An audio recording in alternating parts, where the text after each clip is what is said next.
I am Nick Disabato. I'm a designer and writer from Chicago. Thank you, Kurt, for having me here today. Thank you all for coming. This is an amazing, pretty packed house. And yes, the rumors are true. I've known Kurt since I was 12, and we're both in e-commerce, and I needed to put up this humiliating photo, but, anyway. So we're here. I kind of do conversion rate optimization. I do just optimization in general. Conversion rate is one bit of it. AOV also matters. Average revenue per user also matters. But that's not really the whole story. It's not about A/B testing, right? When you think about conversion rate optimization, you think about split testing or A/B testing, and that's the cool, sexy bit of it, right? That's what everybody always wants to ask me about. Optimization is about creating a reliably profitable process for de-risking new design decisions and to get a net ROI out of it, right? Otherwise, you wouldn't be doing it. Otherwise, I wouldn't be talking to you about it. Wouldn't have a lot of wins from it, right?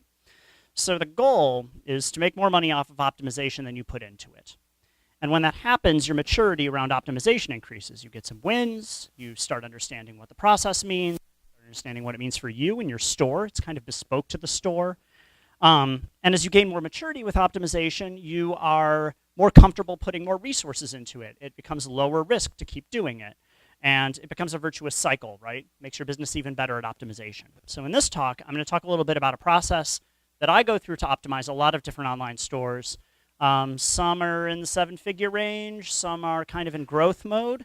Hopefully, you'll be able to get a consistently high ROI out of it no matter what size your store happens to be. So with that in mind, what do you do first? Everybody's like, oh, how do I get started with optimization? Well, you have to do all of the things that you have been putting off on preparing your store for testing, which is doing things like browser testing. Take a look at what browsers are converting below the norm. Take a look at what, it's like cutting in and out, isn't it? Take a look at what is faring well. Take a look at what is faring relatively poorly. Try and figure out why things are doing poorly on a given browser. Take a look at your mobile. Usually you get a graph like this, where your desktop is doing super well, your tablets are doing super worse, and your smartphones are doing horribly, right? Figure out what specific devices are performing better than others. And these are all, should I just ditch the mic? Or is this getting recorded? Rest on your chin, like this? Further up? Okay, cool. Sorry, guys. This is new. Figure out what pages are converting below the norm and what browsers are converting below the norm. None of this involves running a single A/B test. It involves understanding what browsers are doing poorly, what devices are doing poorly, what pages are doing poorly, and where you have opportunities to try and fix stuff. So you're going to be doing a lot of bug fixing. You're going to be doing a lot of cleanup. And why does this matter? Here's an example. So preparing your store for testing matters. A little while ago, I began working with a skincare makeup brand called Boom by Cindy Joseph. I went in and took a look at their Google Analytics and looked at their site speed graph and found out that their average page load time was 16.8 seconds. That's bad. I saw a couple wincing. Yeah, it's very bad, right? Everyone knows it's bad. If you don't know it's bad, here's a bunch of evidence proving that it's bad. Page load times map to worse conversion. If you want your conversion rate to go up pretty quickly, you can decrease your page load time. That decreases your bounce rate and increases your conversion rate. And that's because people don't get bored with your store or quit off or whatever have you. And I cut it by a third by doing a couple easy things. I compressed a bunch of images. I used the library Image Optim. If you guys don't use that already, you should. If you don't have the app CrushPics installed, crush.pics, you should get that installed. That does this basically automatically if you're lazy. Charges you money, not very much, but it's great. I removed a bunch of redundant JavaScript calls. They were calling jQuery 4 times. Calling jQuery 4 times is bad, right? Things that are very obvious and common sense.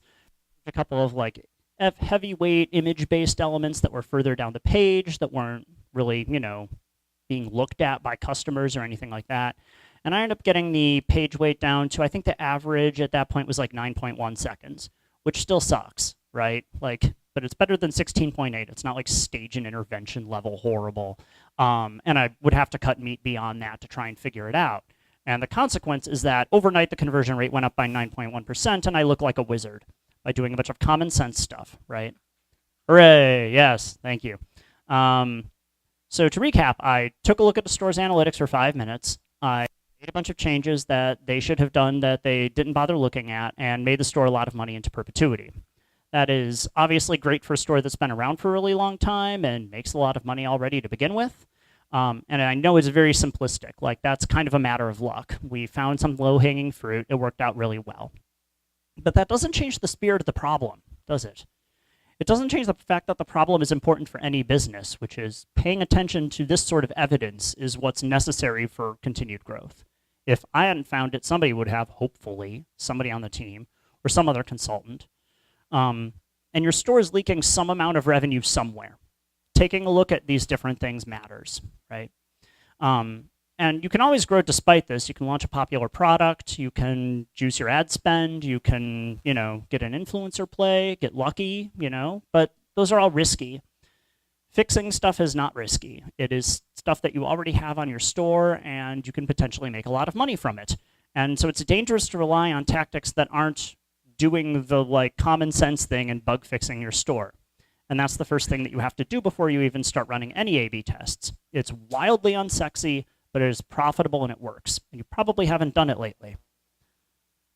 With that in mind, once you have all of that together, it's time to start optimizing what you actually have. So I'm not going to teach you how to run an A/B test because, frankly, there are a million guides out there for doing that, and there are a million A/B testing frameworks that teach you how to do that. And if you want, you can, read a bunch of different resources, right?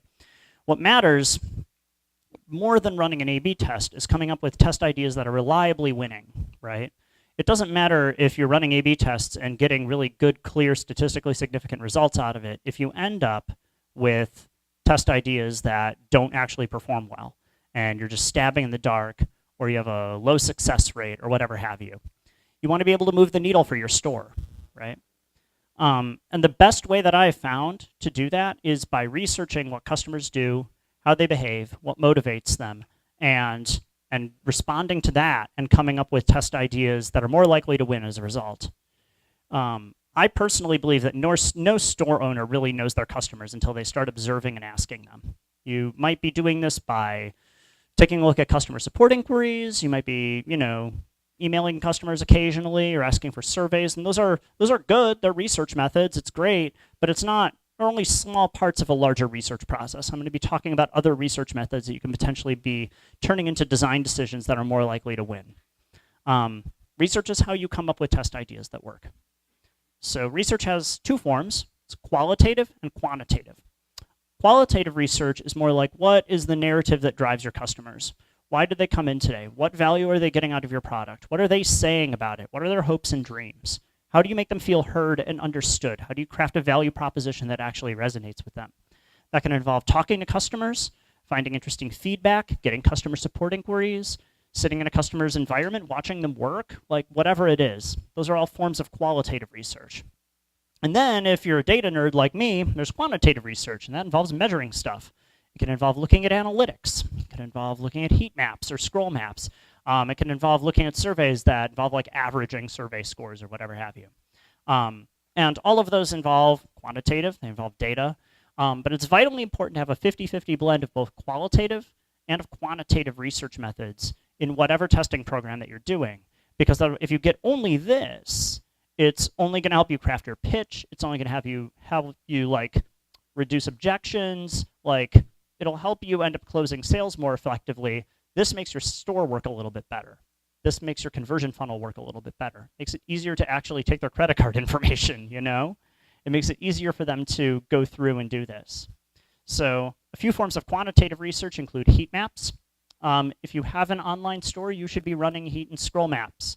The tool that I use to do this is called Hotjar, HOTJAR.com. It's pretty cheap. I think it's $49 a month, something like that. And it basically tells you where people are interacting with the page, where they're not interacting with the page, what devices and platforms they are doing those things on. You get scroll maps for free as a result. This shows where people are scrolling, the percentage of customers that are actually scrolling down. And if you go, you'll see this. It's basically everyone is at the top, and then you get fewer and fewer people that are scrolling down as they continue to go down the page. And you'll find out that eventually nobody is going to be down here. And so what does that mean for your store, right? you end up, okay, well, cutting these elements, or you end up loading a lot of dead weight. You don't realize that people aren't interacting with this stuff. You make the page shorter. You rework the structure of the page. You rework the pitch on the page. You make it more interesting to read.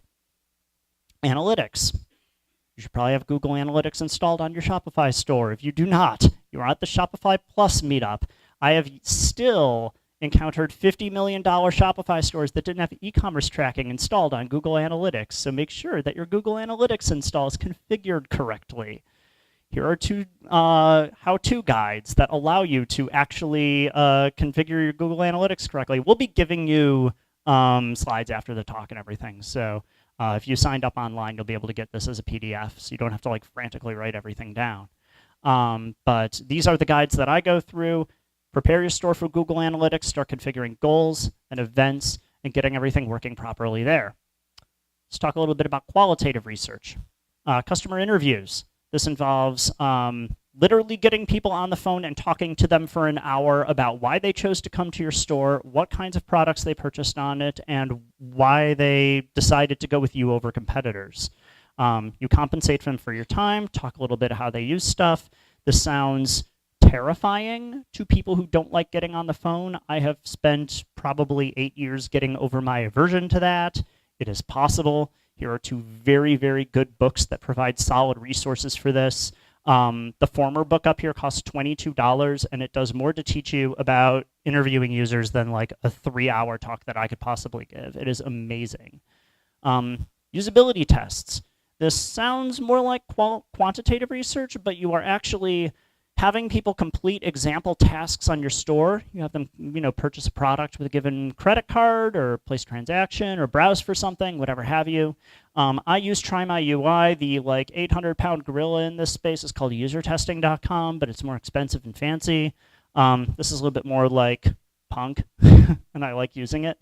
Go there, buy 5 usability tests. They will do all the recruitment for you. They will screen record and turn on the microphone for you, and customers and participants will voice their inner monologue as they go through and try and complete tasks. You can see where people are getting tripped up, whether they're committing any errors, whether they have any specific objections.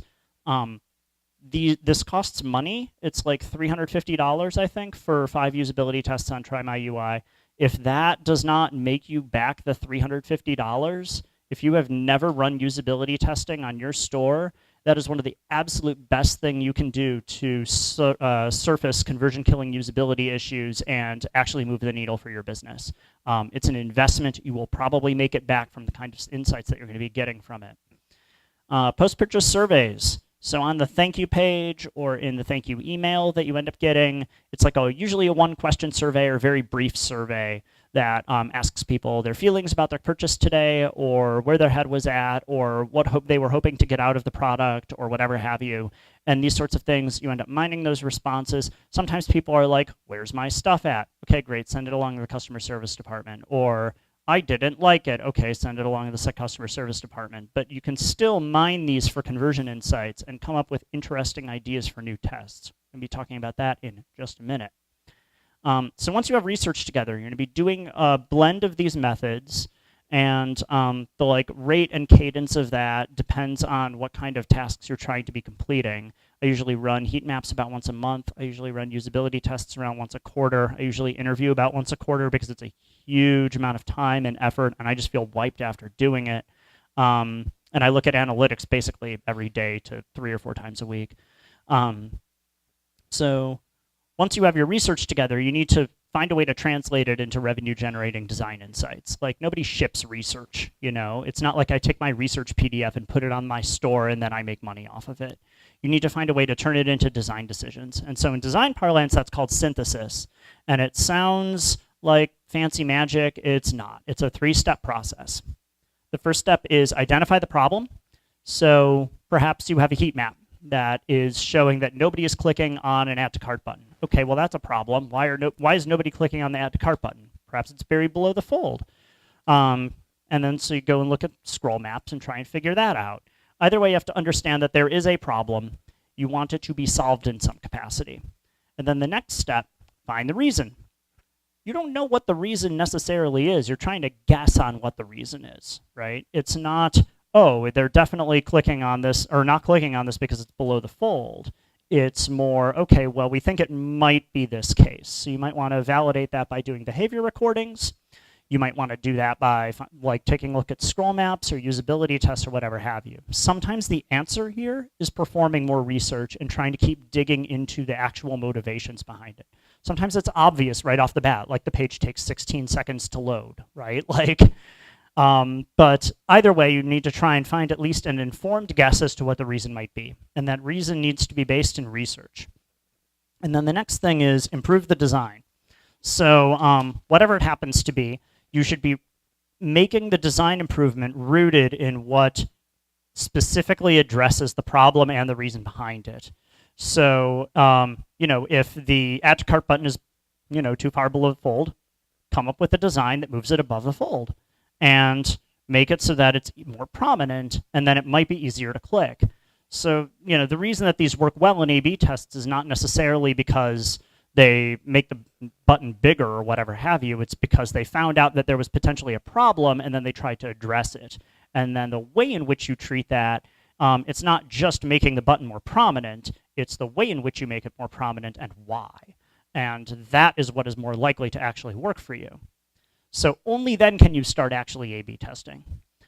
So let's talk a little bit about what that means. Putting together an A/B test, once you have design decision together, you've synthesized it into something that says, okay, we're going to make the button bigger and above the fold. You need to create what's called a hypothesis. A hypothesis in A/B testing contains three components. The change, so we're making the button bigger and putting it above the fold. Whatever the actual metric is that you're trying to improve, so that could be average revenue per user, that could be average order value, that could be conversion rate, whatever it is. You need to have an actual specific one metric that you're going to be improving, because you need to be munging that through a bunch of statistics and figuring out whether or not to roll the decision out based on it. You can measure as many metrics as you want in a test. You can understand those for knock-on effects, but there has to be some sort of primary goal in mind to understand how much traffic you're going to be putting through. And you'll understand why in a minute. And then the intended lift. So we made conversion rate go up by, say, 5%. And this matters. You need to be coming up with a specific intended lift so that you can calculate out your sample size. And I'll talk a little bit about why that's important and how it kind of becomes a give and take in a minute. But you can't run a test without a specific magnitude in mind before you run the test. So put all of those together, we are increasing the button size and putting it above the fold, and that will end up making conversion rate go up by 5%. That is what a hypothesis is. With that in mind, you need to calculate the required sample size for a test to run.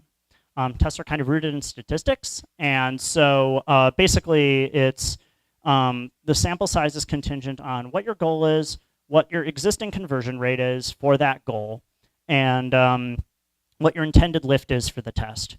That sounds like a lot of complicated math. It is a lot of complicated math.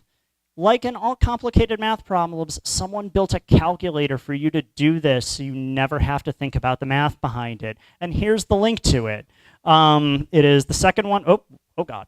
Boop, boop, boop. There we are. It's this guy. Oh, God. The worst. All right. It's this guy right here. Let's figure out how to use a remote, friends. So these links, I use this calculator every day in my job. It is super, super useful. And it basically allows you to calculate out your sample size. It's in the background of this post here.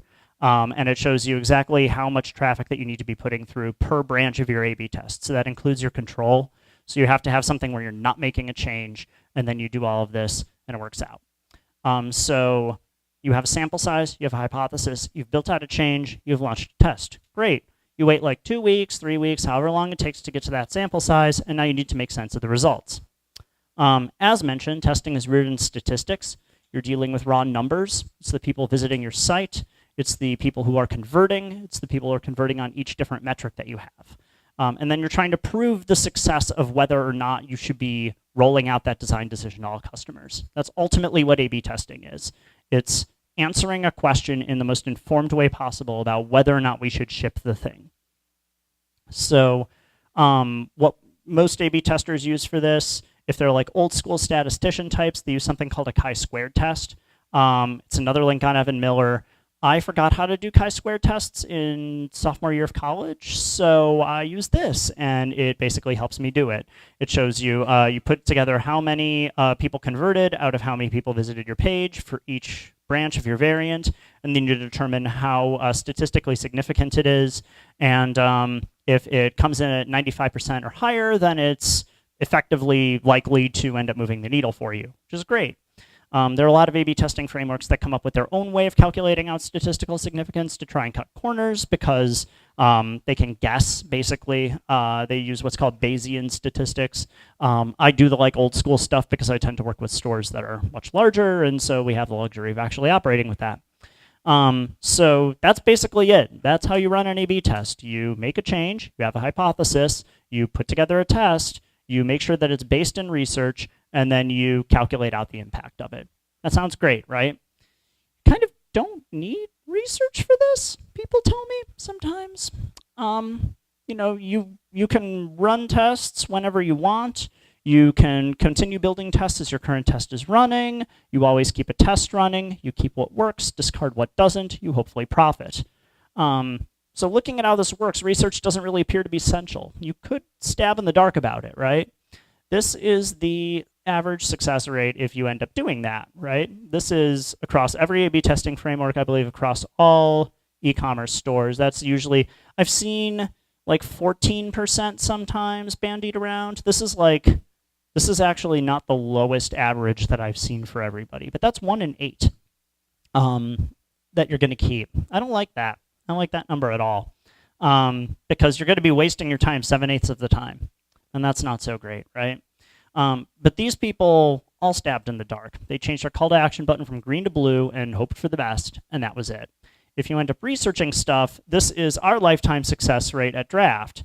So we run 509 tests across, I think, 43 clients at this point. We have a 67% success rate, so that's just over 2/3. And this is the average lifetime boost we've had for all of our clients. And we know this because we look at everybody's Google Analytics and make sure that people are keeping the things that are working for them, right? And this just comes with doing basic research that any UX designer would normally do in a project. And we're applying that research process to the coming up with new A/B test ideas and hopefully profiting that way. Research informs test ideas. And as you keep testing, the goalposts are going to change, which means you need to keep researching. You're not just running usability tests once. You're not just interviewing your customers once. You're doing it every so often. You're coming up with a routine for it. And you're sticking to it, and you're holding yourself to it. Both research and testing should be proceeding into perpetuity. So if you want your store to get more successful at retaining more customers and maximizing your return on ad spend, you need to go out and start doing a lot of this. I know it's a lot of very high-level stuff. We've got a Q&A. I can talk about implementation after the talk and everything.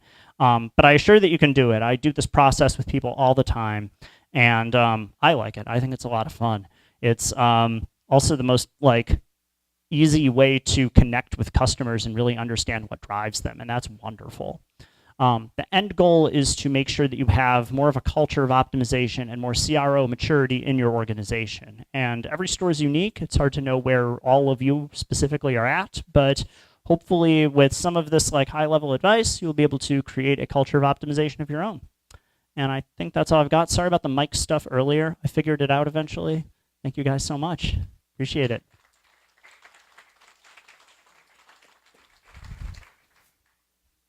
All right, I want to. Is this no? Yes. Do you just want to take mine? I want you to do Q&A, but I'm gonna be a mic runner. Oh, you're gonna be a mic runner? Okay. I'm gonna cut this into a podcast, actually, and I'm recording it. Are you really? I'd like to hear the questions. Yeah. Oh, fair enough. All right. It's on.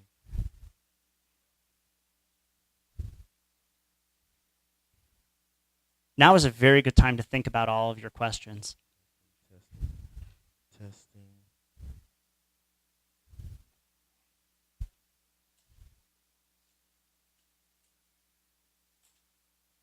Okay, I'll take that one, and then you. Okay, I'll repeat the questions back. Just throw your hands up if you have any questions. If you know everything about conversion rate optimization for your store, I'll be very surprised. See, all the information that you gave, it was for Google Ads.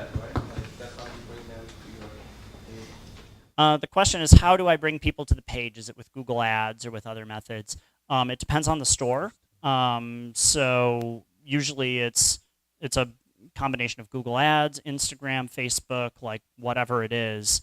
Sometimes it's re-engaging customers over email campaigns. I actually have one store that I work with who has been around for 25 years, and so a lot of their traffic is direct because their SEO is just so dominant that they've never had to worry about it, and so they retain both me and an SEO consultant. But what we do is not necessarily like what the traffic is or what the ad spend is. It's like once you come into the store, how do you work with it? How easy it is to use the store. Where do you go? How do you browse? How do you check out? Is that as like frictionless and feasible as humanly possible across devices? I spend a lot of my time on mobile because people don't get it right. So yeah, does that answer your question? Cool. So in Google Analytics, since it's broken down between desktop, tablet, and mobile, what would you consider good conversion rates in each of those categories? So the question was, would I consider good conversion rates between desktop, mobile, and tablet? And that depends on the store. Like I've worked with some luxury brands that have low conversion rates because people come back frequently, or they're like more of a viral campaign or whatever have you. But I would say that there should be it would be a huge win if the discrepancy between mobile and desktop were like 40 to 50%.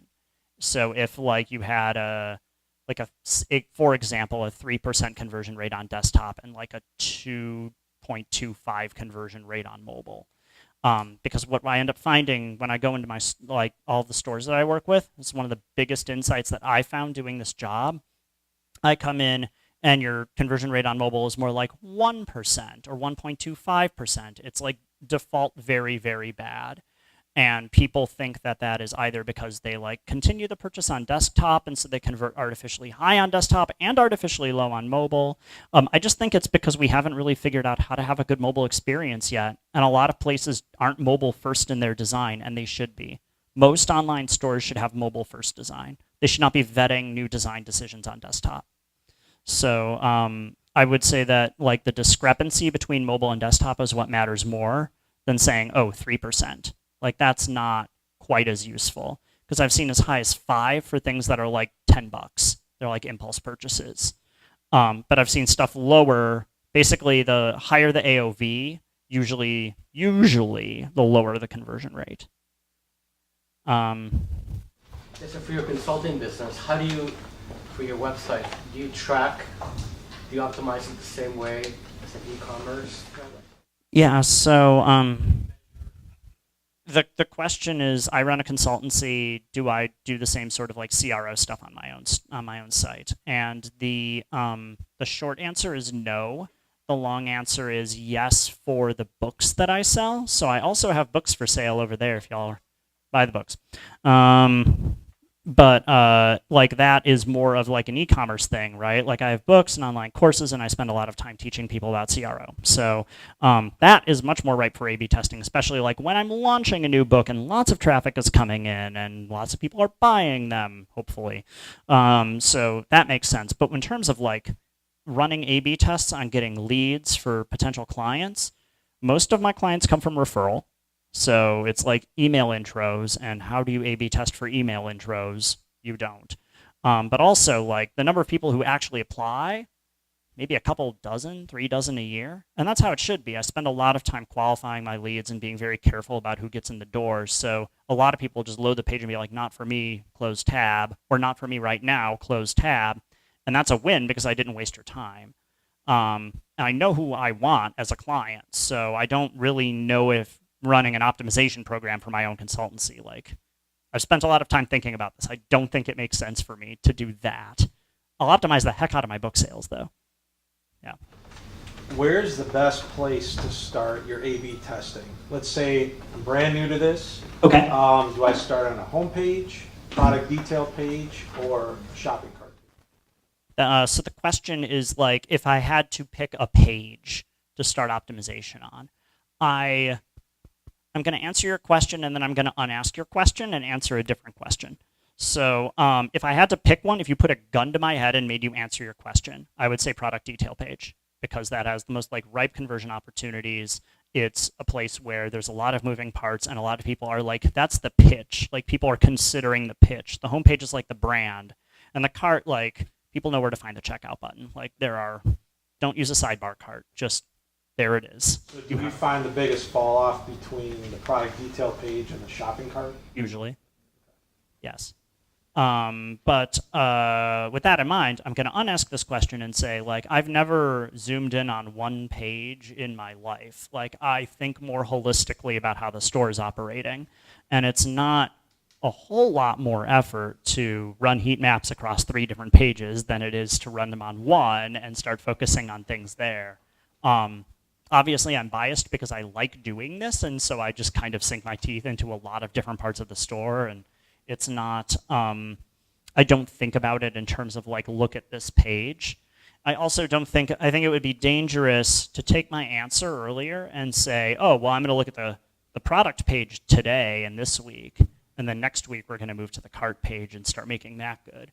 Because then you get this like piecemeal kind of Franken design effect that doesn't end up, you kind of get like a local maximum out of your conversion rate, and that's not a good way to be thinking about the whole process, the whole interaction of how customers are working with your store. So, in the back. Hi, my name is Rishabh. I have a follow-up question on the lady. Sure. So I run a Shopify app which creates a mobile app for your e-commerce store. Okay. For a Shopify store.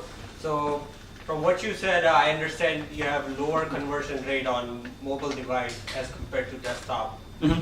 But I've talked to a lot of merchants, and they said they have more traffic on mobile device as compared to desktop. Yes. So have you seen in your experience a case where they have more conversion rate if they have a mobile app for their e-commerce store? Are you talking like a iOS app that you install from the App iOS, Store? Android, The question is, do I typically see higher conversion rates for stores that have a native iOS or Android app? Probably. I've not encountered that terribly frequently because that tends to be usually only the purview of like enterprise type clients. And it depends also heavily on what kind of app they have. You could have a busted app and still have it, perform very poorly. I would say, generally speaking, it probably contributes to a certain kind of halo effect with the brand. If you can afford an iOS app, you must be a cool brand, right? But most of my work is spent on the web, and so I have not personally seen like a ton of effects from that. I hope that helps answer a little bit. I haven't answered any questions over here. You guys are all, hi. 2 more? Okay. Besides consulting, do you offer services to actually do the test? Yeah.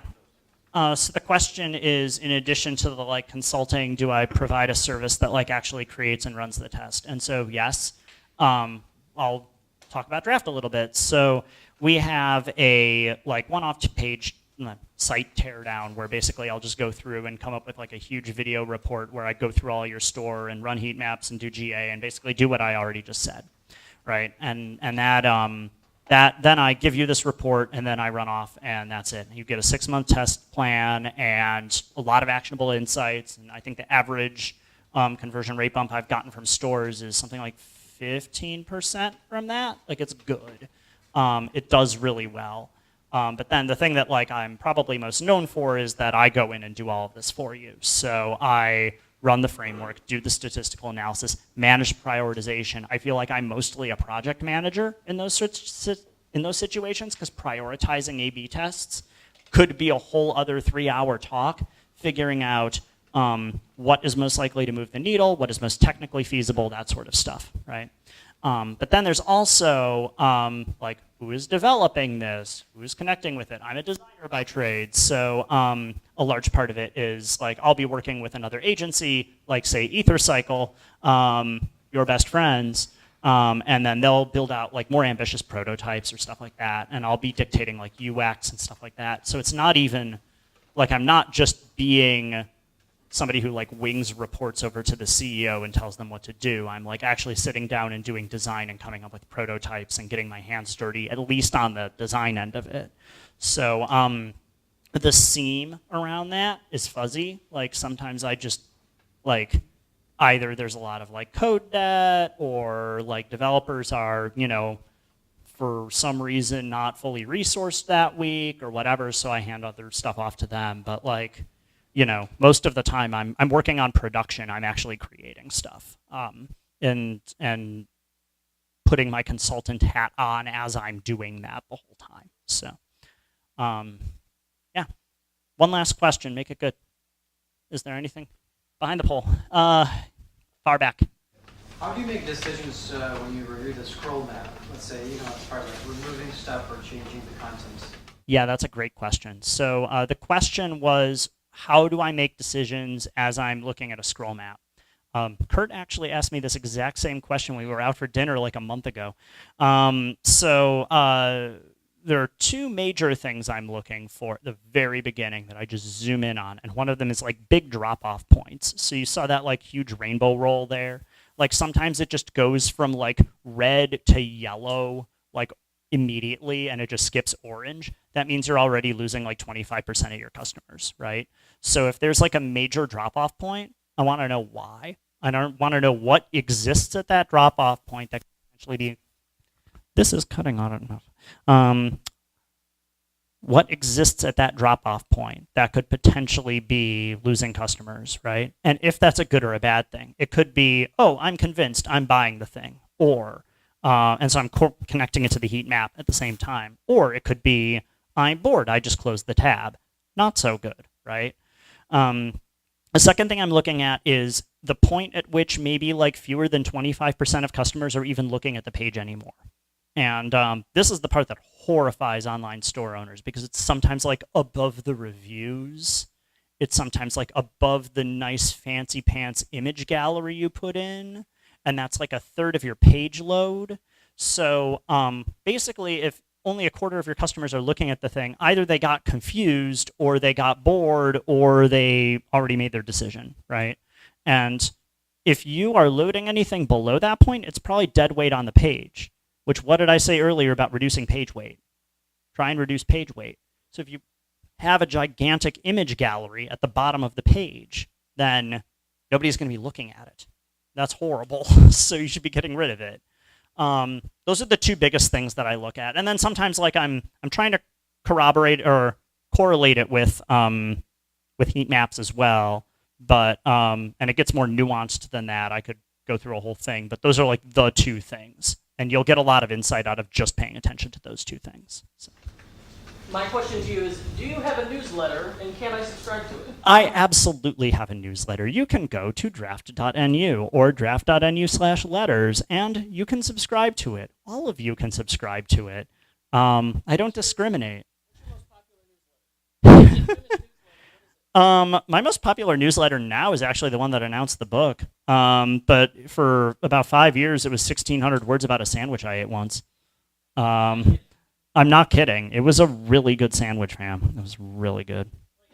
He's got to balance out this academia data stuff with just stories about sandwiches. Well, yeah. I mean, I wrote about a Traffle coffee rig. Yeah. Anyway, that's my newsletter. It's mostly valuable for most people. Cool. Well, thank you again. I think Beav is up next. So, yeah. All right.